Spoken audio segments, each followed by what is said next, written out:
오늘 거기서 배우리라 라는 제목으로 함께 은혜를 받으려고 합니다. 제자들은 부활을 어떻게 믿었을까요? 나는 현재 부활을 어떻게 믿었게 되었나요?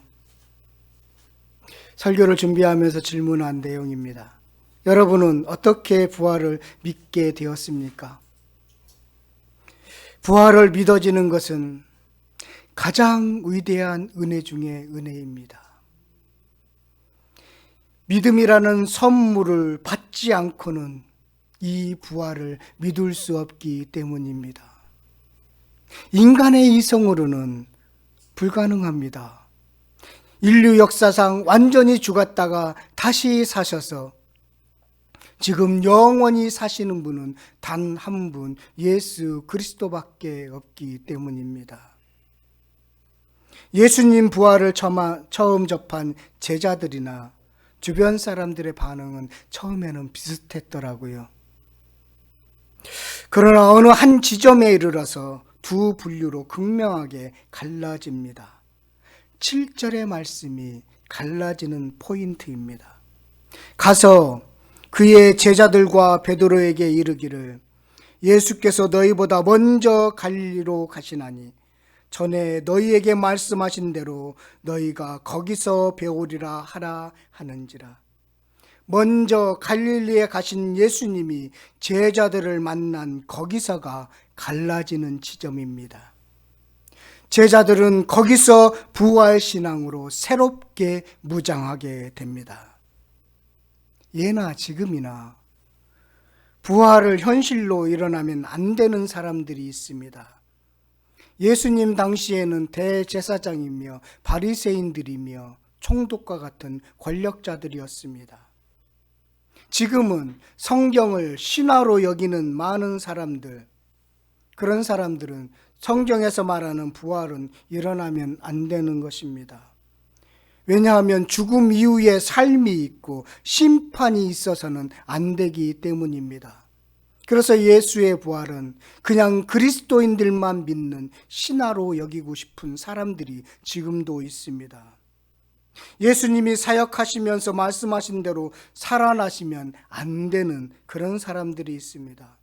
예수님이 부활하면 안 되는 반응으로 그 당시에는 어떻게 반응했느냐면 예수님의 무덤을 지키는 것으로 반응을 보였습니다. 지금도 믿지 못하도록 무덤을 지키는 많은 사상과 많은 철학들이 있습니다. 예나 지금이나 마찬가지라는 것이지요. 그러면 그 당시 예수님 당시 부활을 일어나면 안 된다고 생각했던 그들의 행동은 마태복음 27장 63절부터 66절까지 그들의 행동을 보여주고 있습니다. 주여 저 속이던 자가 살아있을 때에 말하되, 저 속이던 자는 예수 그리스도죠. 내가 사흘 후에 다시 살아나리라 한 것을 우리가 기억하노니. 자신들이 기억을 한대요. 그러므로 명령하여 그 무덤을 사흘까지 굳게 지키게 하소서. 그의 제자들이 와서 시체를 도둑질하여 가고 백성들에게 말하되 그가 죽은 자 가운데 살아났다 하면 후에 속임이 전보다 더 클까 하나이다 하니, 빌라도가 이르되 너희에게 경비병이 있으니 가서 힘대로 굳게 지키라 하거늘 그들이 경비병과 함께 가서 돌을 임봉하고 무덤을 굳게 지키니라. 실제로 진짜로 예수님의 말씀대로 일어날 이 일을 대비하기 위해서 무덤을 지켰습니다. 일어나면 안 되기 때문에. 혹시나 예수님의 제자들이 예수님의 시체를 빼돌리고 나서 부활했다고 소문을 낼까 봐 그것을 막기 위해서도 그 무덤을 지켰습니다. 아무튼요, 예수님이 부활할 것이라는 그 사실에 대해서 기억했다는 거예요. 어쩌면 처음 제자들보다 훨씬 나은 것 같습니다. 아무튼 그들은 예수님의 말씀이 실제로 일어날 것을 두려워했습니다. 또 한 분류가 있습니다. 부활을 두려워하는 사람이 또 있습니다. 세례 요한을 죽인 분봉한 헤롯이었습니다. 헤롯은 예수님의 사역에 관한 이야기를 듣고 이렇게 반응했습니다. 마태복음 14장 1절 2절인데요. 그때에 분봉왕 헤롯이 예수의 소문을 듣고 그 신하에게 이르되 이는 세례 요한이라 그가 죽은 자 가운데서 살아났으니 그러므로 이런 능력이 그 속에서 역사하는도다 하더라.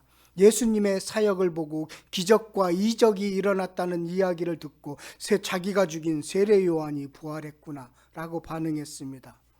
자신의 죄가 드러날 것을 두려워하는 사람들은 부활을 믿지 않으려고 합니다. 두려워합니다. 자신의 명령으로 세례 요한이 예수님으로 부활한 것으로 착각하면서 분봉왕 헤롯은 두려워했습니다. 그렇다면 현실에서 부활을 처음 목격한 이들은 어떤 반응을 보였을까요? 누가 처음 부활을 목격했을까요? 무덤을 지키던 병사들은 예수님의 부활을 처음 목격했습니다. 그들이 처음 목격하고 보인 반응이 27장 54절입니다.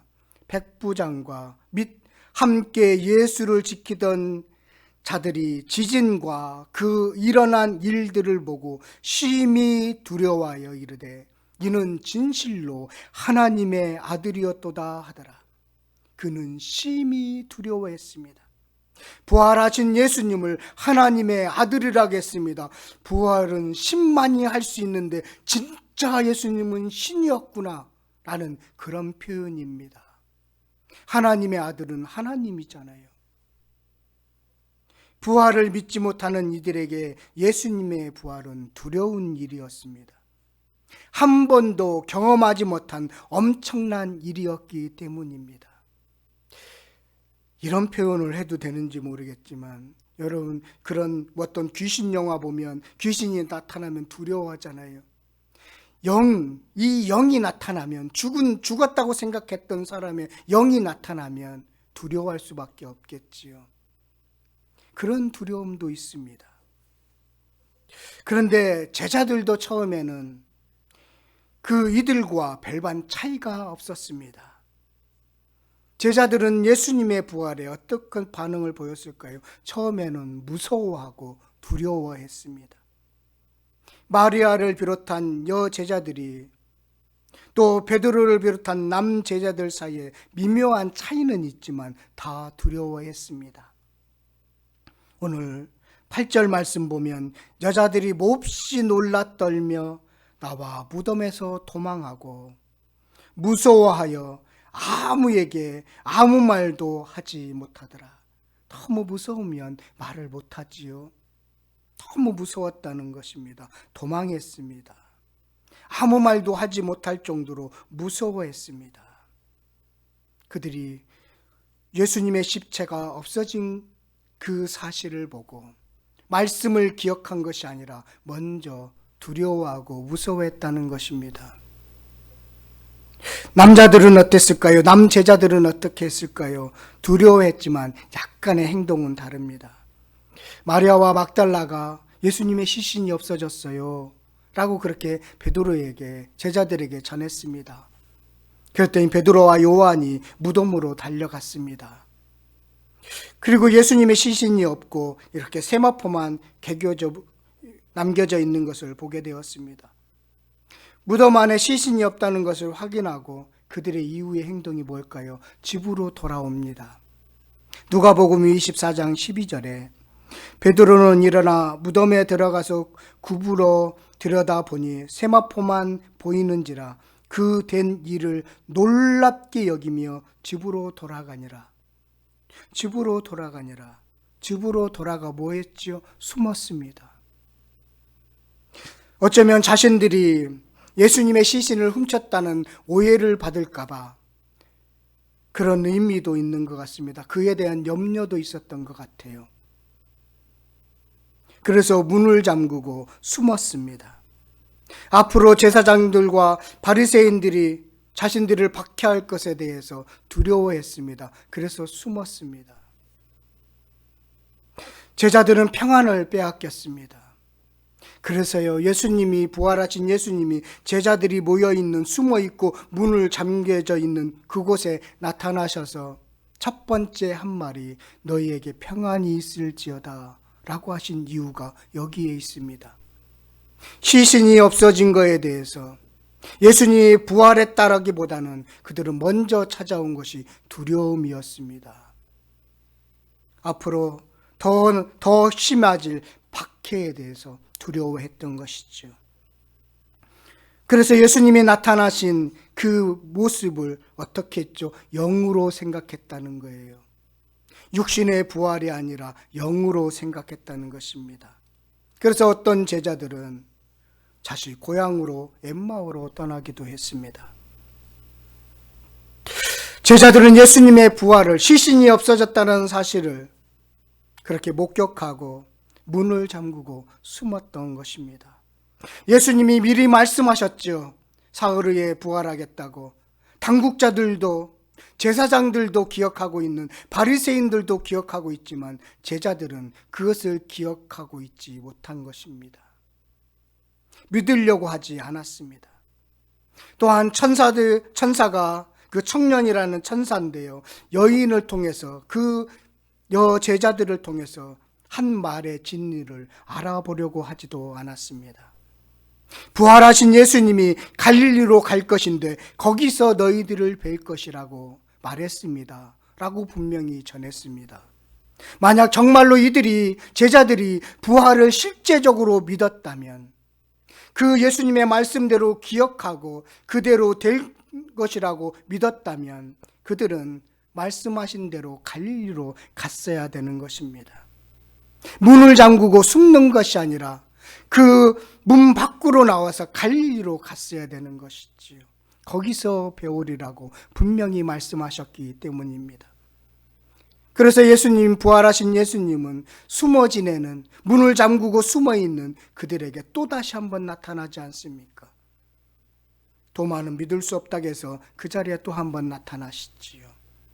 그리고 나서 여러 번 제자들에게 부활하신 예수님은 그들에게 나타나셨음을 보게 됩니다.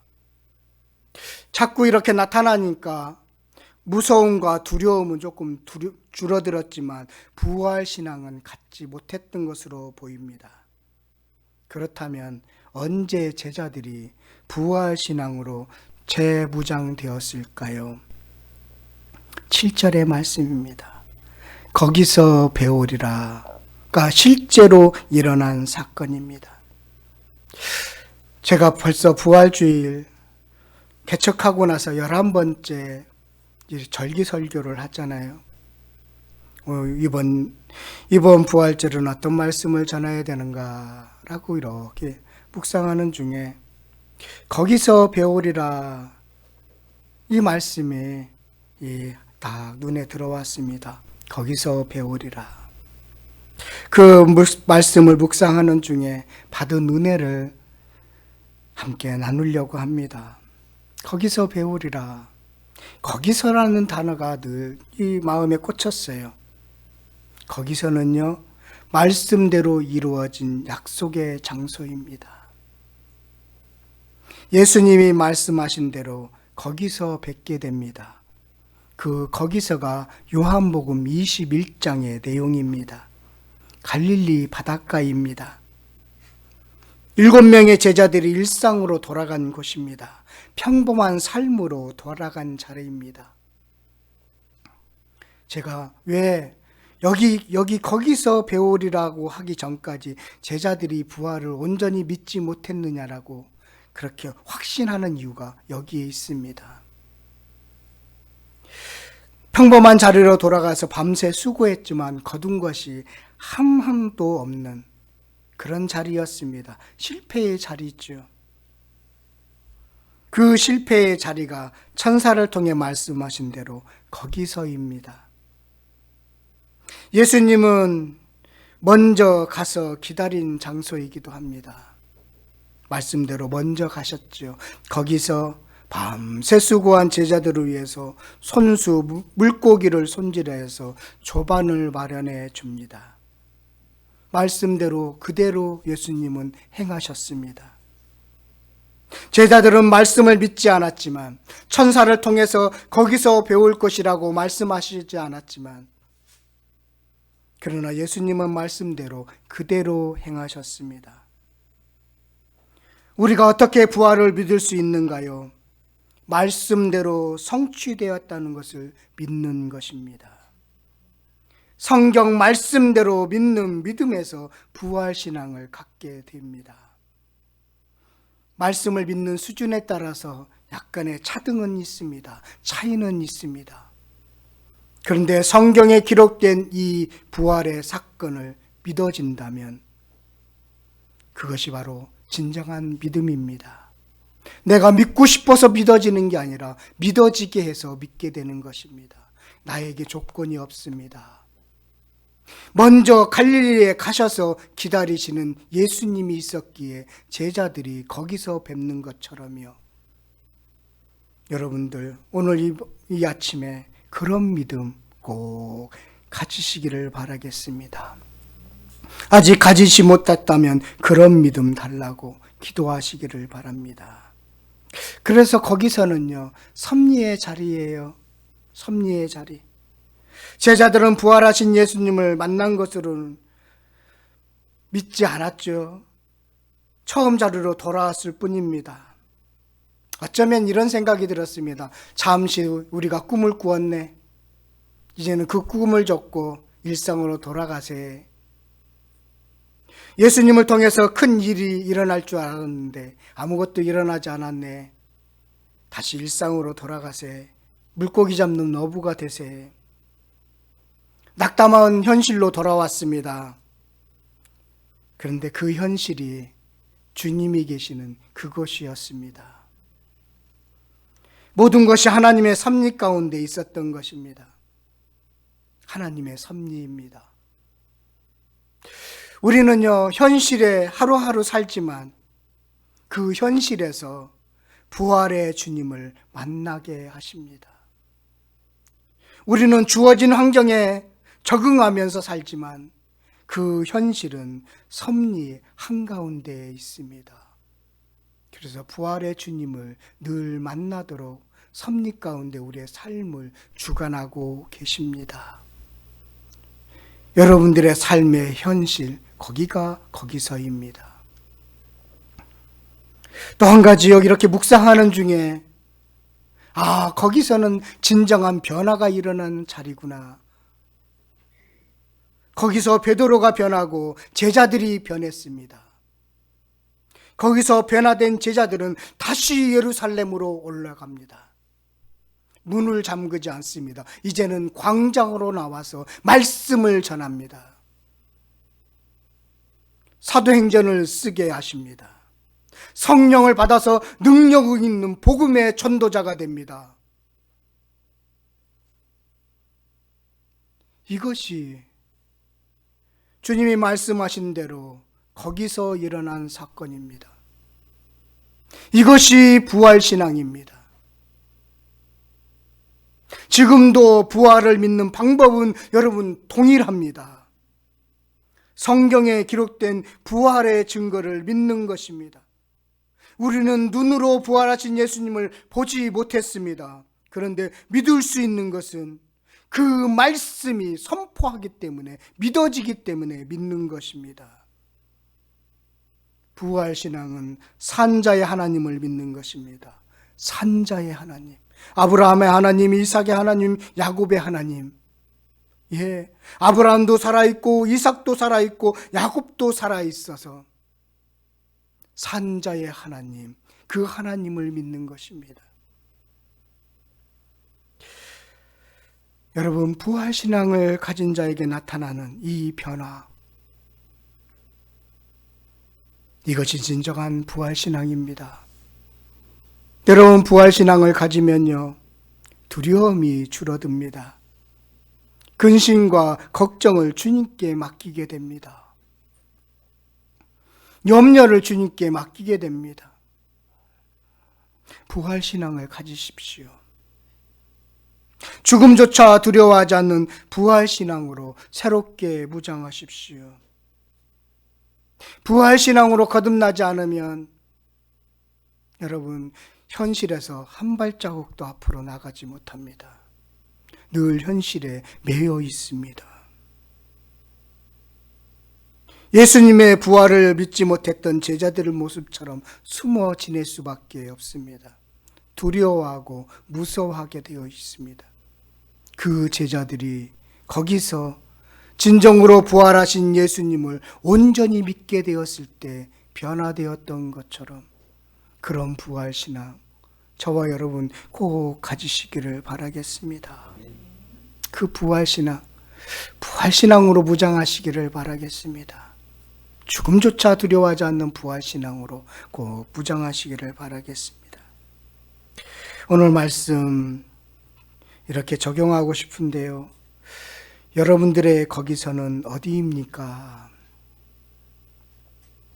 지금 우리들의 현실입니다.